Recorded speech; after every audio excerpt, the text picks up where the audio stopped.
Salmo 24, verso 1. O que é que está escrito aí?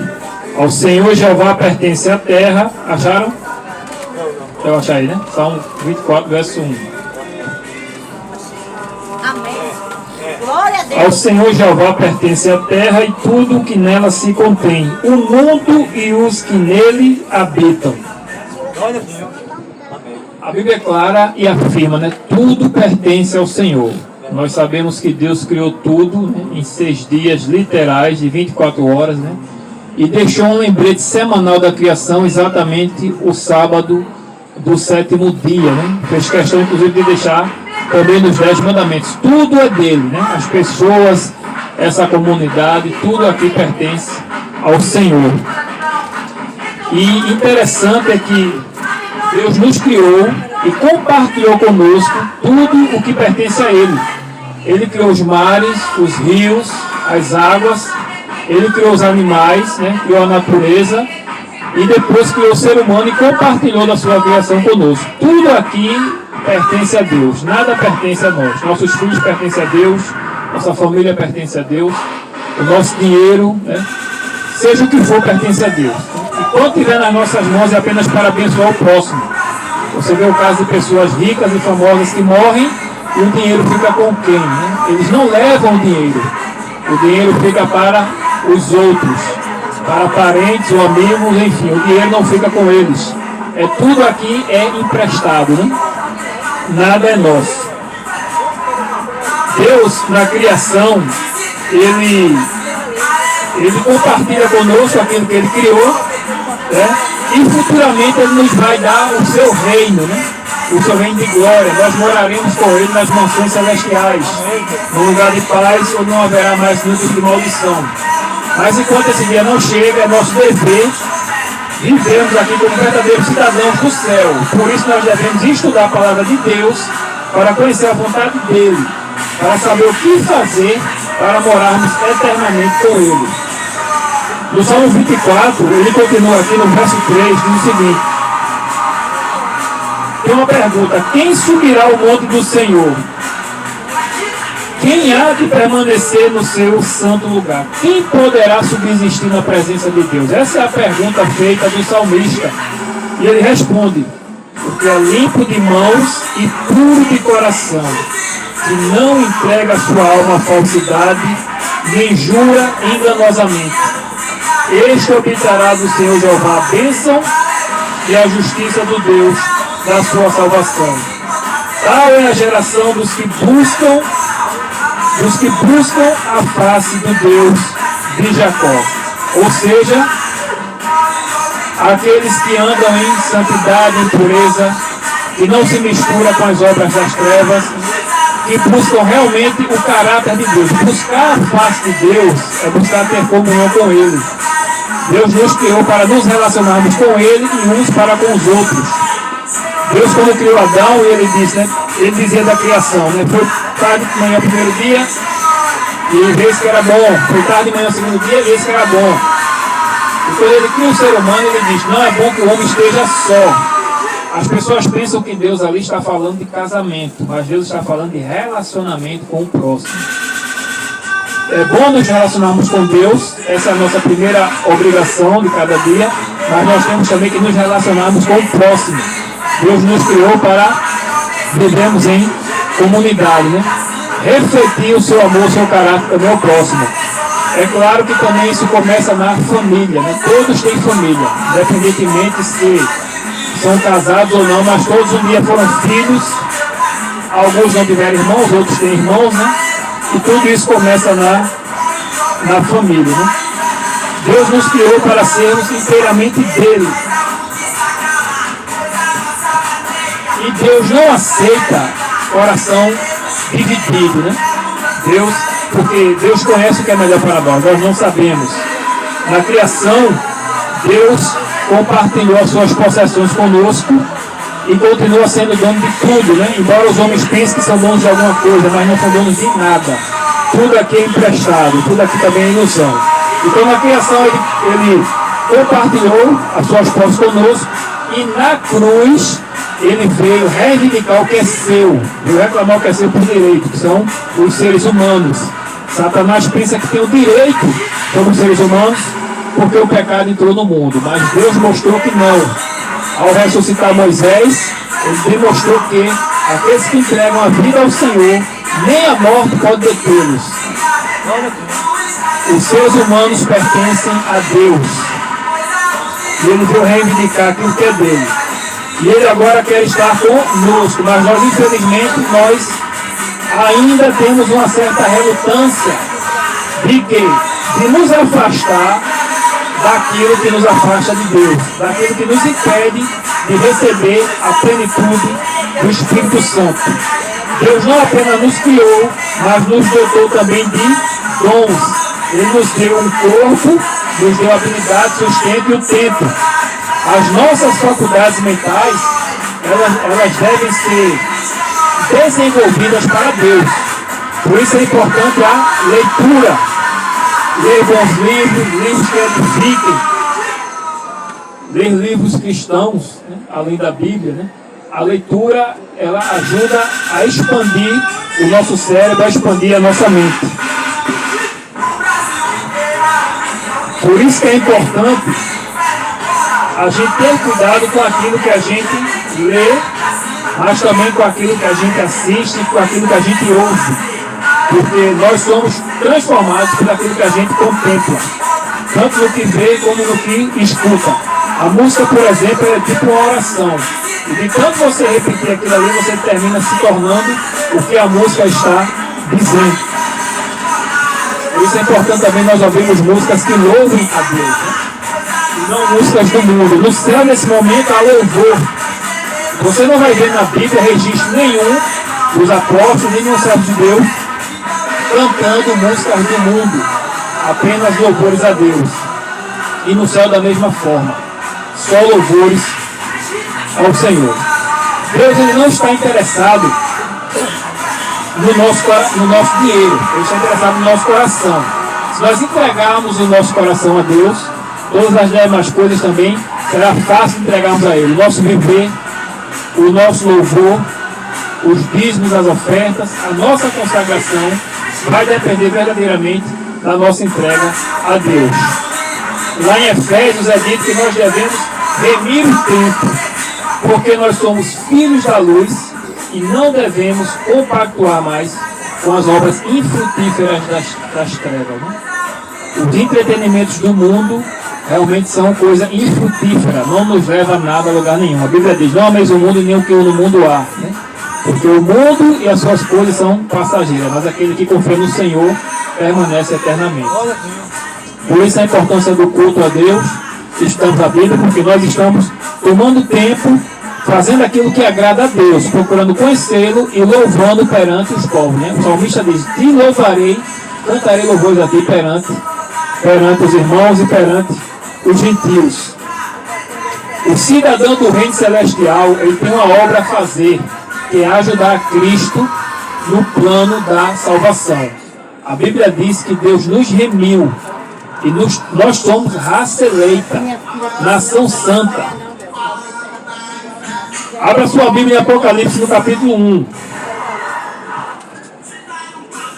Apocalipse capítulo 1.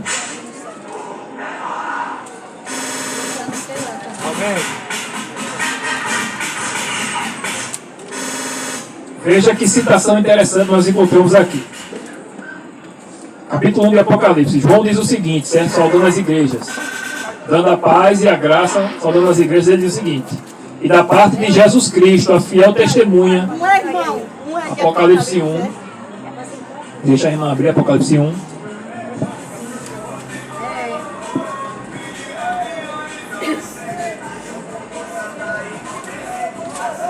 Apocalipse 1, verso 5, João diz o seguinte: e da parte de Jesus Cristo, a fiel testemunha, o primogênito dos mortos e o soberano dos reis da terra.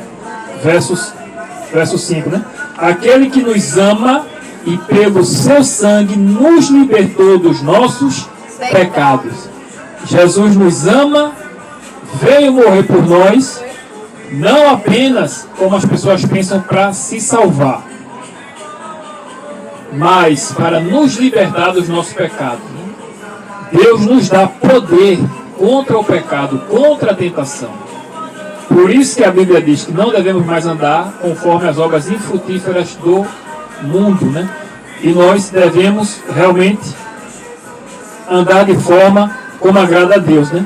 E Ele nos dá poder para nos libertar dos nossos pecados. Por isso, quando a pessoa se converte, ela deixa de fumar, deixa de beber, deixa de acompanhar os entretenimentos do mundo, porque sabe que aquilo ali é vão. Exato. O modo de falar muda. Agora tem que ter disciplina, estudo da palavra, né? Pedro, por exemplo, quando ele negou Jesus, né? O que foi que ele teve que fazer, né? Ele com medo ali de ser preso também.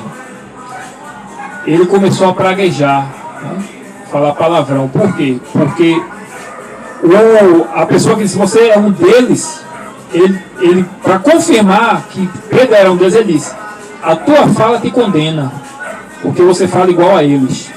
De tanto Pedro andar com Jesus, conviver com Jesus, o modo de falar de Pedro mudou. E aquilo ali o condenava, entre aspas, né, perante o mundo.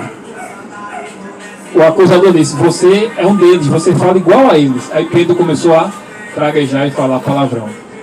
Então, quando a gente começa a contemplar Jesus, ler a Bíblia, estudar a Bíblia, o nosso vocabulário também, ele vai mudando. No santuário, veja, Cristo, ele nos resgata, né? E nós agora vivemos como reino, né? Reino de sacerdotes, né? É um povo distinto, um povo que foi separado para viver de maneira a demonstrar ao mundo o caráter de Deus e o seu reino. É um reino de justiça, santidade e pureza. Muitas pessoas não entendem por que tem que mudar, que acham que pode ir para o céu do jeito que está. Não pode, por quê? Porque Deus é santo. É como, por exemplo, a energia elétrica. Ninguém bota os 2 dedos na tomada porque sabe que vai levar o quê? Choque. Para você mexer em energia elétrica, você tem que usar ou desligar ou usar luva. Deus não pode ser desligado. O que foi que Deus fez, né? O fio é encapado.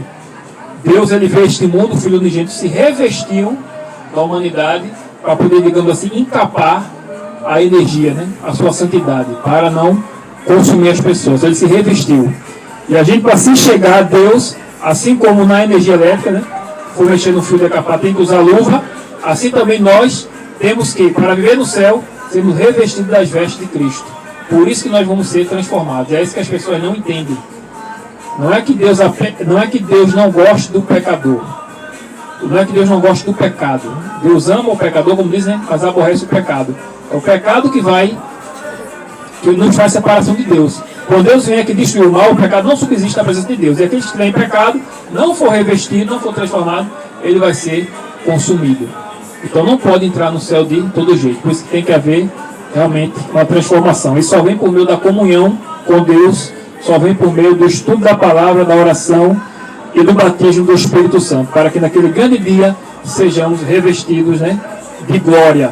Assim como hoje já está lá na glória Moisés, Elias, Enoque, foi trasladado vivo, né, assim como Elias, como também se encontra no céu os 24 anciãos que auxiliam a Cristo no santuário celestial, e nós, a exemplo deles, devemos auxiliar a Cristo aqui no santuário terrestre, na terra, né? No santuário terrestre existia o ofício dos sacerdotes, e o que é que o sacerdote fazia, né? Ele estudava a lei de Deus para ensinar o povo, ele mediava, fazia essa mediação entre Deus e o povo, porque ele oficiava ali no sacerdote a questão do sacrifício, né, do sacerdócio, as orações, ele intercedia pelo povo, e assim nós devemos agir hoje, interceder pelos familiares, pela igreja, pela comunidade, né, por aqueles que Deus coloca em nosso caminho, né.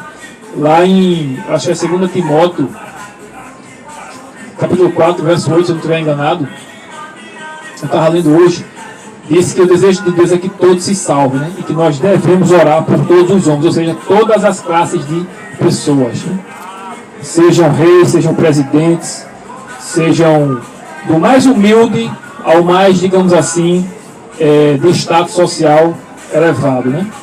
A Bíblia, por exemplo, ela nos dá um exemplo de Daniel. Daniel, a Bíblia diz que ele se ponha de joelhos. Quando você se põe de joelhos na presença de Deus, no seu quarto, significa que você vai ali se demorar. Então Daniel fazia isso 3 vezes ao dia. E era intercedendo por Israel, né? Pela reconstrução, por exemplo, do santuário. Daniel estava preocupado. Se punha 3 vezes ao dia a orar. A nossa consagração depende muito do tempo que nós vamos passar na presença de Deus, né? Seria bom, não apenas na primeira hora do dia, nós buscarmos a Deus, de preferência de madrugada, certo? Não é para se acordar de madrugada, orar e dormir. É para você se programar para começar o seu dia antes do nascer do sol. Quando os pássaros estiverem cantando, você já está no seu devocional. Você já se acordou. É você se levantar, buscar esse de Deus de madrugada, conforme as suas condições, é claro, né? Porque tem gente que trabalha de noite, ou trabalha e chega muito tarde, e não vai se acordar de madrugada, né? Tem que dormir um pouco.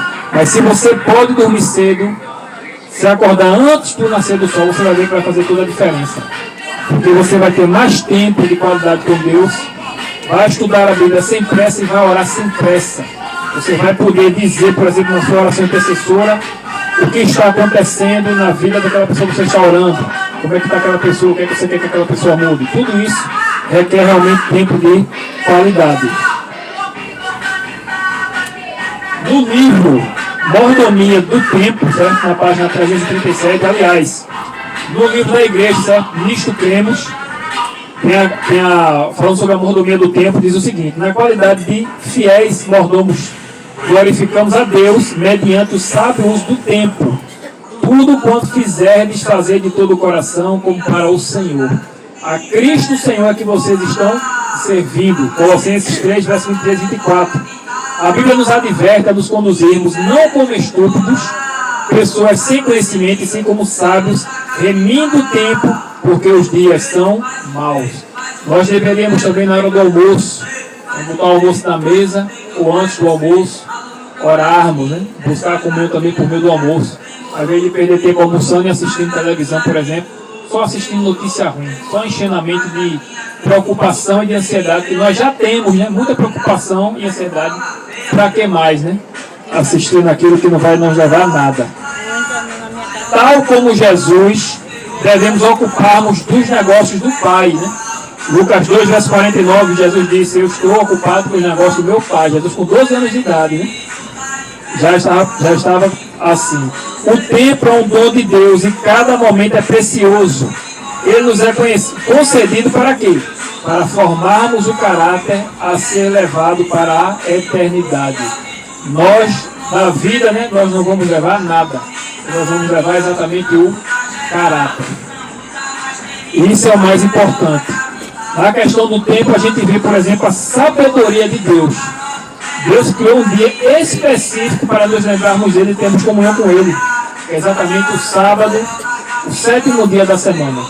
E o sábado ele nos ensina não apenas a mantermos a mente em Deus e sabermos descansar nele, mas também ao longo da semana ele nos ensina também a nos prepararmos para esse encontro. Ao longo da semana, sabendo remir o tempo, tirando o tempo de qualidade para com Deus e também colocando Deus em primeiro lugar em tudo que a gente for fazer. Porque muitas vezes a gente se esquece de Deus e quer apenas resolver os nossos problemas. Mas como ficam as questões espirituais, né? Como ficam as questões de Deus? Jesus, ele disse, né, que a minha fome, a minha comida é fazer a vontade de meu Pai. E nós devemos ter tamanha comunhão com Deus para também, assim como Jesus dizemos isso, a minha vontade é fazer a vontade de meu Pai. Porque Deus, ele é o nosso Pai. Na oração também, o propósito da oração, a oração ela não é só pedidos e agradecimentos. E na realidade, o propósito da oração não é termos os nossos pedidos atendidos, embora Deus promete nos atender. Porém, o propósito da oração é a comunhão com Deus, porque é por meio da comunhão com Deus que o nosso caráter vai se aperfeiçoando para chegarmos também ao caráter de Deus, né? Nós fomos criados à imagem e semelhança de Deus, né? Isso envolve o nosso caráter. A verdadeira mordomia, ela é abnegada, é a completa entrega de si mesmo a Deus e ao serviço e ao serviço do Pai. Foi o que Jesus fez. Suportou a crueldade, a dor de ser rejeitado pelos seus e pelo próprio Deus, porque na cruz do Calvário Jesus se fez ali maldito, né? Sombras das trevas o rodearam e ele se sentiu, embora não estivesse abandonado por Deus, mas o sentimento dele foi de ser abandonado pelo Pai, tanto que ele disse: Deus meu, por que me abandonaste? Então Jesus, ele suportou a dor de ser rejeitado. Ele não deu apenas aquilo que possuía. Deus não apenas nos deu todo o mundo, mas Deus nos deu o que Ele é. Ele deu a si próprio, né? E é isso também que Ele espera de nós. Se Jesus morreu por nós e se doou a si mesmo, se deu por nós, nós devemos seguir também o seu exemplo e nos darmos também a Ele, né? Fazemos essa troca. Cristo, Ele viveu aqui. Ele deixou as hostes celestiais, a adoração dos anjos, para viver aqui conosco.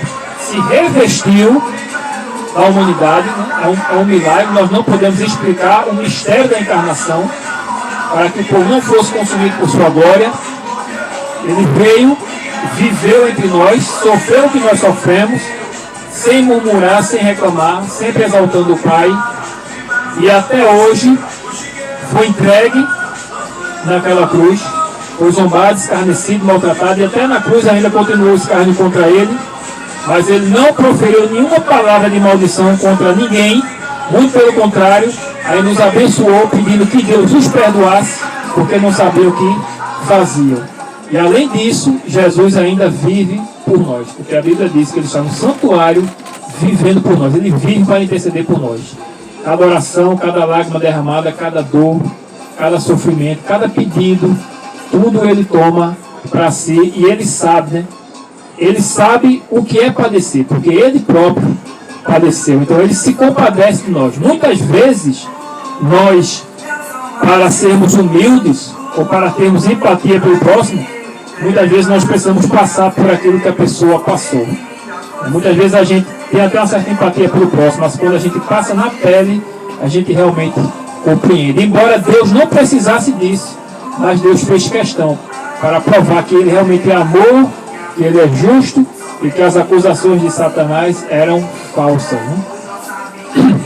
Jesus passou por tudo isso por nós, né? E nós, né? O que nós estamos fazendo por Cristo, né? Tudo deve começar exatamente na primeira hora do dia, né? É na primeira hora do dia, na nossa comunhão, pedindo a Deus para saber qual é a vontade dele para nós, porque a vontade dele, como igreja, de um povo unido na fé e pregar o Evangelho. Mas qual é a vontade dele individual de cada um? O que é que ele quer para nós? Qual é a profissão que ele deseja para nós? Qual é a área da igreja que ele quer nos usar, né? Isso nós descobrimos individualmente na comunhão com ele, né? E nós devemos refletir realmente o que estamos fazendo com o nosso tempo, com o dinheiro que chega na nossa mão, né? Será que Deus é prioridade na nossa vida? Ir para a igreja, louvar a Deus, pregar, isso não significa que nós estamos agradando a Deus, embora seja importante, mas isso pode também ser uma questão de vaidade. O fariseu, por exemplo, dou graças a Deus porque não sou igual aos homens. Eu jejuo 2 vezes por semana, dou o dízimo tudo quanto tenho e nem sou como esse daí, o publicano, que era considerado um ladrão porque era cobrador de impostos, né? Então pode existir vaidade em estar louvando, em estar pregando, se achar melhor que os outros, né? Porque eu estou aqui cultuando a Deus e o povo está ali na bebedeira, cultuando ao Santa Cruz, cultuando ao esporte, né? O hino do esporte diz assim que o esporte é uma razão de viver. Veja, né, que futebol, ele, para quem ganha dinheiro, ele é um comércio. Para os empresários, para os jogadores, para a imprensa, ele é um comércio. Mas para os torcedores, o futebol é uma religião. A Bíblia diz, né, é idolatria, né? Se você ler Gálatas 5 e ver o fruto da carne, você vai ver que está tudo ali.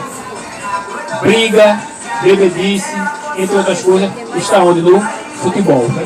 Porque querendo ou não, meu amigo, sem Deus nada é saudável. Né? Uma coisa que deveria ser um entretenimento simples, uma brincadeira, e se tornar algo muito sério, né? Mas com Deus não.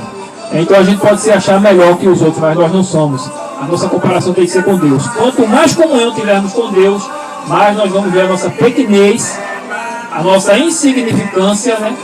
E o quanto Deus nos ama e realmente nos trata com misericórdia, né? E assim nós devemos ser também com o próximo, né? E a nossa comparação não é com o próximo, a nossa comparação sempre tem que ser com Jesus, porque o alvo é Jesus. Veja, por exemplo, abra sua Bíblia em Mateus, no capítulo 7.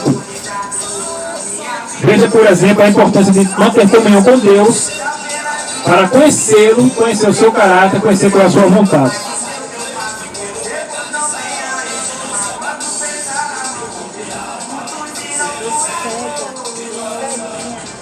Mateus capítulo 7, ele tem um relato um tanto quanto triste.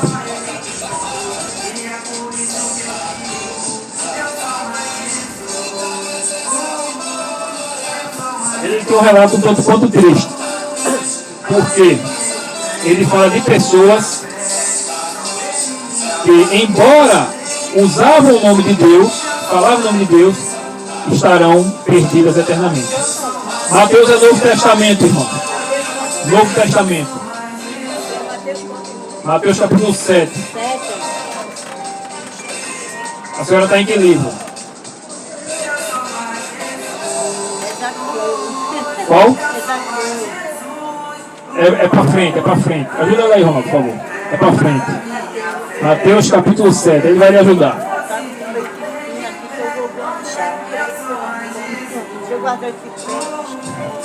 Está no meio da Bíblia. Mateus capítulo 7. A gente vai ler a partir do verso 19 para a gente encerrar, certo? Muitas vezes o povo de Deus ele é comparado com a árvore. Jesus ele fez essa João Batista fez essa simbologia, Jesus também, certo? Mateus 7, ele vai dizer o seguinte, ele fala dos falsos profetas, certo? No verso 15, e ele fala, pelos seus frutos os conhecereis. Capítulo 7. O verso 15, ele diz o seguinte, acautelai-vos dos falsos profetas, que se vos apresentam disfarçados em ovelhas, mas por dentro são lobos roubadores. A Bíblia diz para nós termos discernimento, porque nem todas as pessoas são de Deus. Você vê uma igreja, um pastor pedindo muito dinheiro, e não se preocupa com as ovelhas, não visita as ovelhas, não ensina a palavra de Deus, não ensina a abnegação, não ensina a repartir, não ensina a vida ao próximo, pode ter certeza é um falso profeta, porque a Bíblia fala dos seus frutos. Pelos seus frutos o conhecereis. O verso 19 diz, toda árvore que não produz bom fruto é cortada e lançada ao fogo. Assim, pois, pelos seus frutos os conhecereis. Aí no verso 21, nem todo que me diz Senhor, Senhor, entrará no reino dos céus, mas aquele que faz a vontade de meu Pai que está nos céus. Nem todos que chamam a Deus de Senhor, a Jesus de Senhor, nem todos que frequentam a igreja, Jesus disse, né? Muitos são chamados e poucos são escolhidos, né? Tem que dar fruto.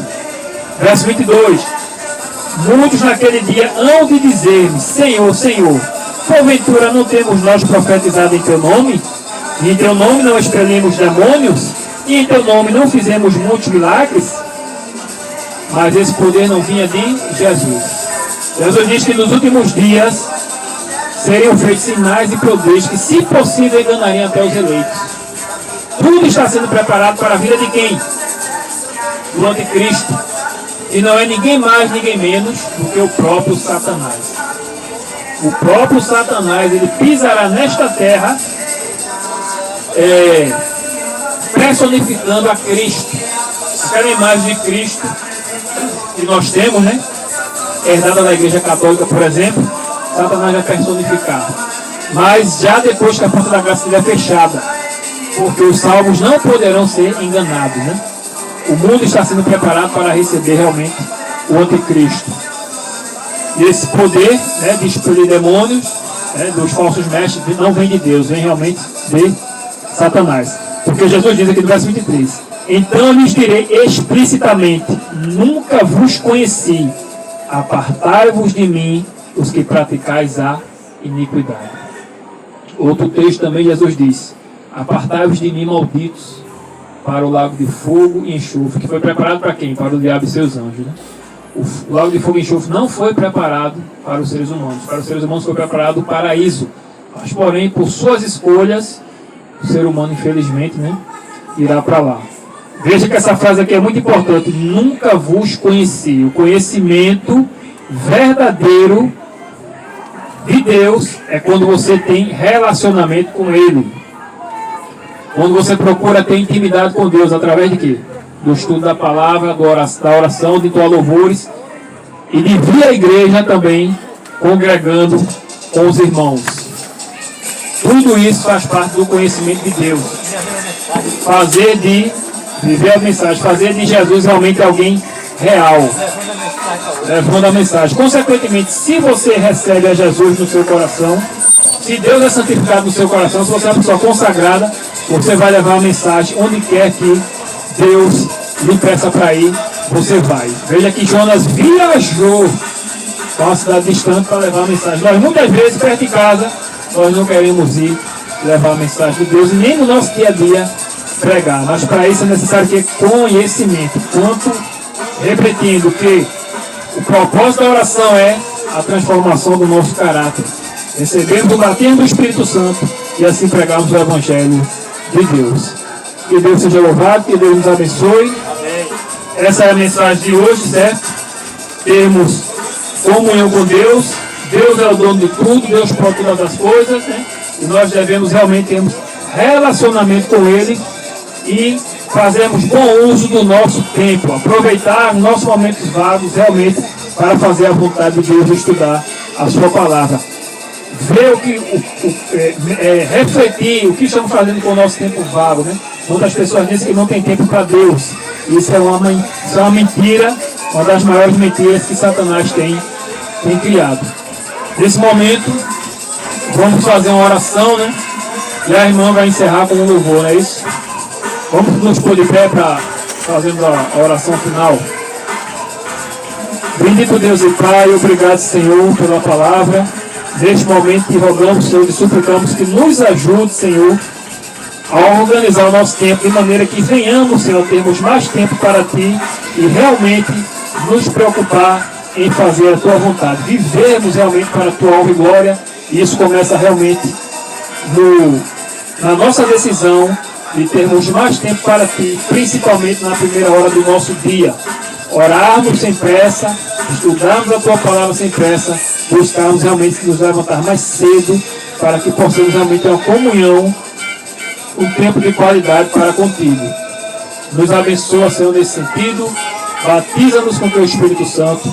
Cuida de nós nesta noite. Nos despede para casa em segurança. E nesse momento também te rogamos que aceite, Senhor, o louvor que aqui será entoado. E que tudo em nosso viver seja para a Tua honra e Tua glória. Em nome do Senhor Jesus. Amém.